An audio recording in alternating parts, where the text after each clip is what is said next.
Hello all you people out there in YouTube land. I know smoking's bad for me, but you know, it's worse for everybody else when I don't have a cigarette. Or tobacco of some kind. And if there's anybody watching this video under the age of 18, don't do it. It's expensive, it's addictive, and it's probably going to kill me and, you know, my style. I don't like going alone when it's a gunfight. Anything else, I'm more than happy to kick the bucket solo. Anyway, dying and final wishes and anti-smoking ads ain't what I'm here to talk to y'all about today. Nah, sir. I'm here to talk to you about this nice little pink gun I got in my hand. Now, I'm sure there's a couple of you immature bastards out there that are going to go, he's got a pink gun, look at this queer. Yeah, well, kiss my ass. You know what? It fires lead and it'll kill you. And it ain't mine. Nah, this is my wife's too. It's a little Marlin model 702 Plinkster semi-automatic with a synthetic stock. Blued finish, 10-round clip, iron sights. And it has a little bone collector strap on it. It's a pretty cool little rifle, even though it's pink. It's got the 10-round clip magazine. I'm trying to dumb this down for those, you know, less firearms literate. It's not really a clip, it's a magazine. It's a detachable magazine. But for those of y'all out there not on the same level as myself and gun savvy people, 10-round clip. We'll go with that. Actually, that ought to make Dianne Feinstein and Barack Obama a little bit happy, since it's a neutered magazine. A safe magazine. Now, let's talk about some of the features on this. I'll give you a breakdown on what it is already. But as I said earlier, it's got iron sights. Now, the cool thing about these iron sights is the fact that it doesn't have that little plastic or metal triangular ramp looking thing that has little teeth in it. And if you've been in guns for a while, you know exactly what I'm talking about. If you don't, well, you'll come across it eventually. When you're sighting this thing in, there's a little knob right here that you turn to raise and lower the sight picture to adjust for elevation. Now, the one thing I don't like about this is the way you adjust windage. There is a little screw right there. I don't know how well you people can see this, but it's right there. You turn that to adjust the windage. That's the left and right of the sight picture. One thing this gun does have as far as the sights go that I do really like, and she really likes as well, is this little hood, this little protector hood, whatever you want to call it, that slips over the front sight.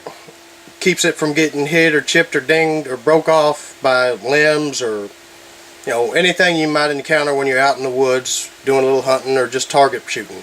And if you want to take it off, it does slip off. I'm not going to, because it's a bitch to put on and take off. Another neat thing about this rifle is the fact that it does have a bolt lock. When you fire the last round of ammunition, the bolt locks to the rear on the back of the follower. And the only way to get that bolt to come forward again is to take out the magazine. Otherwise, that bolt is going to stay locked to the rear if this is empty. Now, overall, this has been a great gun. There are a couple of things I do not like about it. I already mentioned the way that you adjust the windage. I'm not a big fan of that. Hell, I hate iron sights altogether, unless we're talking about handguns. Any rifle that I ever own I don't care what it is, what caliber it is, it's going to have a scope on it. But my wife isn't too crazy about scopes yet, so she wanted to keep iron sights on it. And she can hit her target, so I'm not going to fuck with it yet. The only other things I don't like about this rifle, aside from the way you adjust the windage,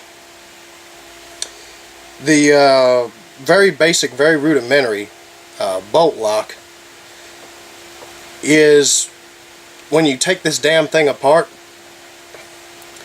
it is temperamental. Now I'm sure after a while, if I was taking this apart every single day and cleaning it, you know, religiously like I did my my 22, then yeah, I'm sure I'd get used to it, but it takes a little getting used to, and I'm not a big fan of it. In fact, me and my wife have named this little thing IKEA, because there's nothing more frustrating for two people than putting together IKEA furniture.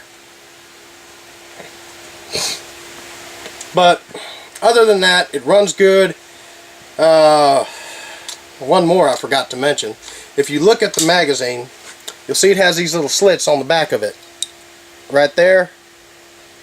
Now, in theory, that's a good feature. In theory. In practice, it's a horrible design, because that allows dirt and mud and sand and very small little pebbles and whatnot to get up in here. And if you just so happen to drop the gun or drop the magazine after you just got done loading it, now you've got all that crud that doesn't belong on your ammo in your gun, and it'll gum up the works, it'll gum up the action, and it'll cause unnecessary wear and tear on your gun. Now, it doesn't take a whole lot of time off of the gun's life and the action parts, but over time it does a lot of damage. So the disassembly and reassembly, the sights, and the magazine are the only things I don't like about this gun. Other than that, it's a good gun. She likes it. It's nice and lightweight. It doesn't weigh but 5 pounds, if even that. And it's a pretty accurate gun. I'm probably going to wind up doing a video, a range session with this gun, so y'all can see it in action, see how accurate it is and all that other good stuff. But that's it for now. It was definitely a good buy. I got this at Academy up in Fort Worth, and like I said, she loves it. Been a good gun. But hey, I'm done rambling. This here's the NRA man forever. Alright. United we stand, divided we will fall. Join the NRA.